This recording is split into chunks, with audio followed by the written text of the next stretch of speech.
வணக்கம். இது உங்கள் ஊடகம், தமிழர்களுக்கான ஊடகம் ஜீவா டுடே.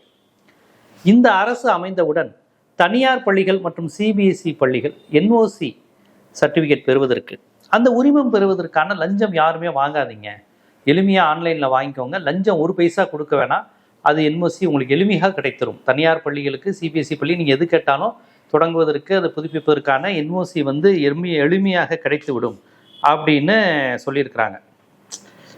ஸோ அப்போ இது தனியார் பள்ளிகள் எல்லாரும் சேர்ந்து ப்ரெஸ் மீட் இது கொடுக்குறாங்க, நன்றி சொல்கிறாங்க இந்த தமிழக வெற்றி கழக அரசுக்கு. நன்றி சொல்வதோடு மட்டும் இல்லாமல் கடந்த கால அரசெல்லாம் 5 லட்சம் கேட்பாங்க, சிபிஎஸ்சினா 25 லட்சம் கேட்பாங்க, இப்படி லட்சக்கணக்கில் நாங்கள் பணம் கொடுத்துருக்கோம், கேட்டால் கட்சி நன்கொடைன்னு கேட்பாங்க அப்படின்னு அவங்க சொல்லியிருக்கிறாங்க. இது கேட்டால் ரொம்ப தப்பு இல்லைங்க. ஒரு பள்ளிக்கூடம் தொடங்குவதற்கு என்ஓசிக்கு 5 லட்சம் 25 லட்சம் கேட்டிருக்கிறாங்க. அப்போ இனிமேல் நிறைய தனியார் பள்ளிகள் தொடங்கப்படும், அப்படித்தானே தாவைக்காவினுடைய கொள்கை.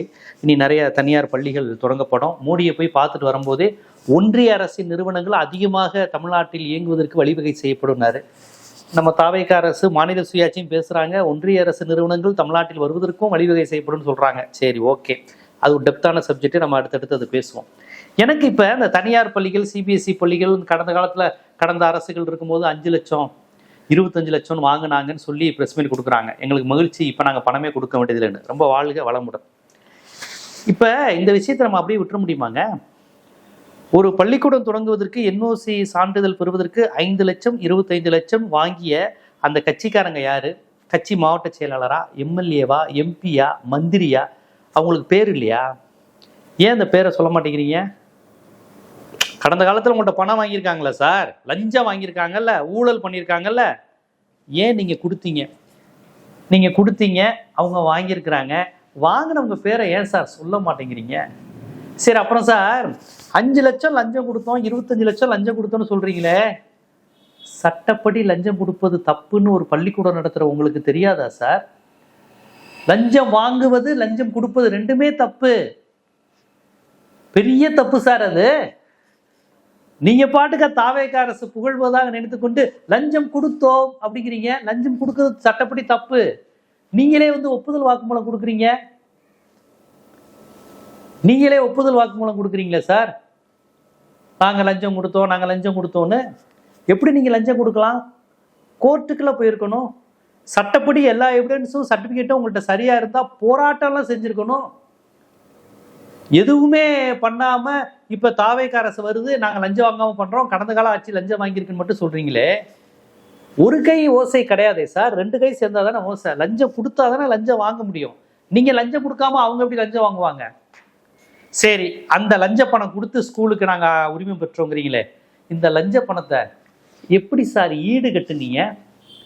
எப்படி ஈடு கட்டுனீங்க அந்த லஞ்ச பணத்தை? படிக்க வர பிள்ளைகள்கிட்ட டொனேஷன் வாங்கினீங்களா? ஃபீஸ் எக்கச்சக்கமாக வாங்கினீங்களா? அந்த ஃபீஸு, இந்த fees, van fees, bus fees, lorry fees, gardening fees, ground fees, இந்த மாதிரி வேறு வேறு பேர்களில் ஃபீஸ் வாங்கினீங்களா? ஏன்னா லட்சக்கணக்கில் பணம் கொடுத்துருக்கீங்க இல்லையா, அதை ஈடு கட்டணும் இல்லையா? அந்த பணத்தை எப்படி ஈடு கட்டுனீங்க? லஞ்சம் கொடுத்துருக்கீங்க, லஞ்சம் வாங்கினதுக்கப்புறம் அதை ஈடுகட்ட யார்கிட்ட பணம் வாங்கினீங்க? டாக்குமெண்ட் இருக்கா? கணக்கு காட்டுவோமா?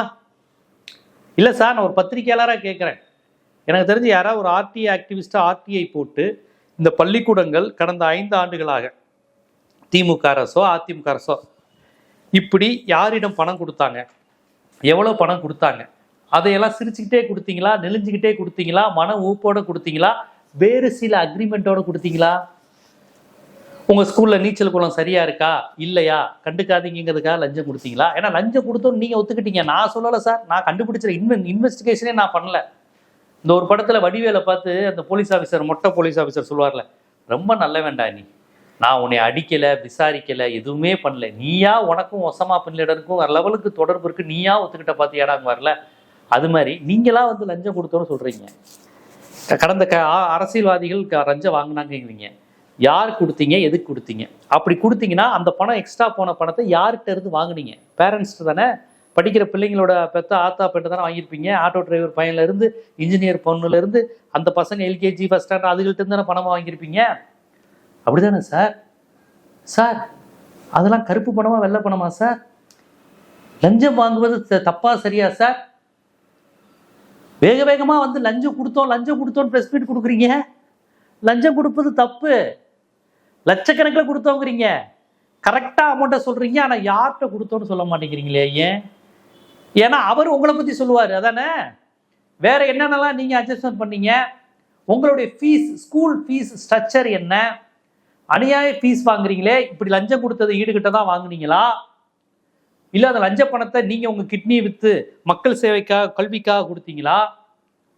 அதெல்லாம் கேள்வி வருமா இல்லையா? என்ன என்ன சார் லஞ்சம் ஒளிஞ்சிருச்சுங்கிறீங்க, லஞ்சம் கொடுத்தோங்கிறீங்க, அப்ப ஃபீஸ் எல்லாம் நீங்க ஒழுங்கா வாங்குனீங்களா? சரி சார், பிரின்ஸ் கஜேந்திர பாபுன்னு ஒரு கல்வியாளர் ஒவ்வொரு வருஷமும் அந்த கல்வி மேடைன்னு ஒரு அமைப்பு வச்சு கத்துறாரு. ஒவ்வொரு பள்ளிக்கூடமும் எவ்வளவு பள்ளி கட்டணம் வசூலிக்கிறது, எவ்வளவு ஃபீஸ் நீங்க வாங்குறீங்கிறத உங்க கேட்டு முன்னாடி எழுதி போடுங்க. என்ட்ரன்ஸ்ல அந்த போர்டில் எழுதி போடுங்க, இதுக்கு இதுதான் ஃபீஸ். உங்க ஸ்கூல் வாசல் முன்னாடி எழுதி போட தில்லு இருக்கா? உண்மையிலே நீங்க எவ்வளவு வாங்குறீங்கிறத பேரண்ட்ஸ்க்கு, மக்களுக்கு, அரசுக்கு, ஊடகங்களுக்கு எல்லாருக்கும் தெரியப்படுத்துங்க. எங்க ஸ்கூல்ல இவ்வளவு வசதி இருக்கு, இவ்வளவு பணம் வாங்குறோம், இவ்வளவுதான் அப்படின்னு நேர்மையாக உண்மையிலேயே நீங்க பேரண்ட்ஸ் என்ன பணம் வாங்குறீங்களோ அந்த தொகையை ஸ்கூல் கேட்டுக்கு வெளியே எழுதி போட தயாரா? அப்படி எழுதி போடுங்கன்னு பிரின்ஸ் கஜேந்திர பாபு உட்பட பல கல்வியாளர்கள் பல முறை பேசியிருக்கிறாங்க. இன்னும் வரை எழுதி போட தயாரா இல்லை. இப்பதான் லஞ்சமே வாங்கலையே, ஃபீஸ் குறைச்சு எவ்வளவு ஃபீஸ் நீங்க இப்ப இருந்தீங்கன்னு எழுதி போடுறீங்களா? கடந்த 5 வருஷமா நீங்க எவ்வளவு ஃபீஸ் வாங்கிக்கிட்டு இருந்தீங்கன்னு எழுதி போடுறீங்களா? 5 வருஷமா லஞ்சம் கொடுத்தவங்கிறத ஒப்புக்கொண்ட நீங்க அந்த லஞ்ச பணத்தை ஃபீஸ் மூலமா நீங்க அதிகம் வாங்குனீங்க அப்படின்னு தெரிஞ்சுக்கலாமா? இல்ல வாங்கவே இல்லைன்னா அந்த உண்மையை நாங்க தெரிஞ்சுக்கலாமா நீங்க எவ்வளவு ஃபீஸ் வாங்குனீங்கன்னு? சமுதாயத்துல மக்களை முட்டாளா நினைக்க கூடாது. அப்படி திடீர்னு வந்துட்டு லஞ்சம் ஒளிஞ்சிருச்சு, ஊழல் ஒளிஞ்சிருச்சு, வந்த உடனே நாங்க ஊழலே இல்லாம போயிருச்சு, கடந்த வருஷம் நிறைய கொடுத்தோம் லஞ்சம் அப்படின்னு நீங்க ஒத்துக்கிட்டு உங்களுடைய ஸ்கூல் ஃபீஸ் ஸ்ட்ரக்சர் என்ன? நீங்க லஞ்சம் கொடுத்தீங்கன்னா அதுக்கு தகுந்த மாதிரி உங்க ஸ்கூல்ல என்னென்ன அட்ஜஸ்ட்மெண்ட் நடந்துச்சு, எதையெல்லாம் அதிகாரியை கண்டுக்க வேணான்னு சொன்னீங்க, எதையெல்லாம் அமைச்சர்கிட்ட அட்ஜஸ்ட் பண்ண சொன்னீங்க, அதுவும் பேசலாம் சார். அப்பனா நீங்க யாருக்கு லஞ்சம் கொடுத்தீங்க, அந்த அதிகாரி பேர் என்ன, அந்த அமைச்சர் பேர் என்ன, அந்த எம்எல்ஏ பேர் என்ன, மாவட்ட செயலாளர் பேர் என்ன, எல்லாத்தையும் சொல்லுங்க சார். அந்த லஞ்சம் வாங்கிட்டு நீங்க என்னென்ன பேசுனீங்கிற மேட்டரையும் சொல்லுவோம், அவர் தரப்பு நியாயத்தையும் கேட்போம். ஒரு பக்கத்தை தானே காமிச்சிருக்கீங்க, இன்னொரு பக்கத்தை காமிங்க. அதுதான் இன்னொரு செய்தி. கமலஹாசன் ஏதோ பகுதியில் கமலஹாசன் போட்டது ஒரு செய்தி வந்திருந்தது. அதில் அவர் போட்டிருக்காரு, இந்த தனியார் ஸ்கூல் எல்லாம் தமிழ்நாடு அரசு ஒரு வருஷத்துக்கு பெர்மிஷன் கொடுக்க 25 லட்சம் வாங்குச்சுன்னு சொல்றாங்க. அதை விசாரித்தேன் அப்படின்ட்டு அவர் சொல்றாரு. எஜுகேஷன் டிபார்ட்மெண்ட் மூலமாகவும் அறிவார்ந்த முகநூல் நண்பர் மூலமாகவும் சில தகவல்கள் கிடைத்தது, அதை நான் பகிர்கிறேன் அப்படின்னு போட்டிருக்கிறாரு. என்ன போட்டிருக்காருன்னா, சிபிஎஸ்இ பள்ளிகளுக்கு அங்கீகாரம் வழங்குவது எஸ்பிஎஸ்இ தானே தவிர மாநில அரசு இல்லை, ஸ்டேட் கவர்மெண்ட் கொடுக்கலையாம். சிபிஎஸ்இ பள்ளிகளுக்கு மாநில அரசின் என்ஓசி வேண்டும் என்று விதி இருந்தது. சசிதரூர் அமைச்சராக இருந்த போது 2013 அந்த விதியை நீக்கிட்டாங்க. அப்ப ஸ்டேட் கவர்மெண்ட்டுக்கும் நீங்க என்ஓசி வாங்குறதுக்கும் லஞ்சம் கொடுக்கறதுக்கும் சம்மந்தமே இல்லை. அடுத்து 2017 பாஜக ஒன்றிய அரசு மீண்டும் அந்த விதியை கொண்டு வந்தது. 2025 அந்த விதி மீண்டும் நீக்கப்பட்டது. 2026-2024 கல்வியாண்டு முதல் மாநில அரசின் என்ஓசி இல்லாமலே சிபிஎஸ்இக்கு நீங்கள் விண்ணப்பிக்கலாம். இதுதான் கடைசி அப்டேட்னு அவர் எடுத்து போட்டிருக்கிறார். இப்போ நீங்க லஞ்சம் கொடுத்தேங்கிறீங்க, ஸ்டேட் கவர்மெண்ட் தான் என்ஓசி வாங்குச்சுன்னு சொல்றீங்க. இப்போ அது என்ன? ஸ்டேட் கவர்மெண்ட்டை காலி பண்ணிட்டு சென்ட்ரல் கவர்மெண்ட் கையில் எல்லா அதிகாரத்தையும் கொடுக்கணும்னு சொல்ல வரீங்களா? அதுதான் உங்க நோக்கமா? இப்படி பல அரசியல் கேள்விகள் இருக்கு. அந்த கேள்வியெல்லாம் விடுங்க. லஞ்சம் யாருக்கு கொடுத்தீங்க? ஏன்னா ஸ்டேட் கவர்மெண்ட் கொடுக்க வேண்டியதுலன்னு ஒரு ரூல் இருக்குன்னு எடுத்து போடுறாங்க, செக்ஷன்லாம் எடுத்து போடுறாங்க. இந்த school mention under clauses 2.15, 2.16, 2.17 and 2.1.8 அந்த கிளாஸஸ் பிரிவுலாம் போட்டு no objection certificate to the effect that state government has no objection to the application of the school with CBSE. இது பழைய விதி. புதிய விதி அவன் என்ன போட்டிருக்கானா, application with the board or henceforth will be permitted to apply on SCRS panel for application under various categories with or without NOC, no objection certificate from the forthcoming section. So அந்த விதியோட பழைய விதி புதிய விதி ரெண்டையும் எடுத்து போட்டுட்டு நீங்க மாநில அரசு வாங்க வேண்டியதுலன்னு வேற போட்டிருக்காங்க. ஸோ பல்வேறு விஷயங்கள் இப்போ நமக்கு குழப்பமா இருக்கு. இதை கவர்மெண்ட் தான் நமக்கு விளக்கணும். இப்போ ஸ்டேட் கவர்மெண்ட்டை வாங்குற விதியில இருக்கிறோமா இல்லை தளர்த்தப்பட்ட விதியில இருக்கிறோமா? அப்படியே லஞ்சம் கொடுத்துருந்தா லஞ்சம் கொடுத்ததுக்காக என்னெல்லாம் ஸ்கூல்ல நீங்க கூட ஃபீஸ் வாங்கினீங்க, அந்த ஃபீஸ் ஸ்ட்ரக்சர்லாம் நீங்க வெளிப்படையா போர்டில் எழுதி போட தயாரா? இது அமைச்சர் ராஜ்மோகன் செய்யணும். அமைச்சர் ராஜ்மோகன் இதை கோரிக்கையா வைக்கிறேன். மாண்புமிகு கல்வி அமைச்சர் ராஜ்மோகன் அவர்களே, ஸ்கூலுக்கு வெளியே அந்த கேட் இருக்கும்ல, அதில் தொங்கப்பட சொல்லுங்கள். நாங்கள் எவ்வளோ ஃபீஸ் வாங்குறோம், இப்போ லஞ்சமே வாங்குறதில்ல, இவ்வளோ குறைவான ஃபீஸ் வாங்குறோம்னு வெளிப்படையாக ஸ்கூல்ஸை எழுதி போட சொல்லுங்கள். ஏன்னா லஞ்சம் வாங்கி கொடுத்துருக்குறாங்க அவங்க.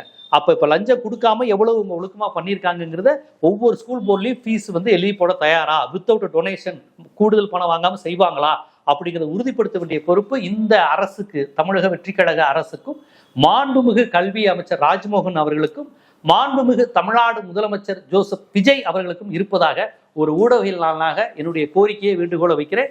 நீங்களும் இந்த கோரிக்கையை தமிழ்நாடு அரசுக்கு வைங்க. எல்லா பள்ளிக்கூடங்களும் வெளிப்படையாக தங்களோட ஃபீஸை வெளியே போடுங்க. யாருக்கு லஞ்சம் கொடுத்தீங்கிற தகவலை வெளிப்படுத்துங்க.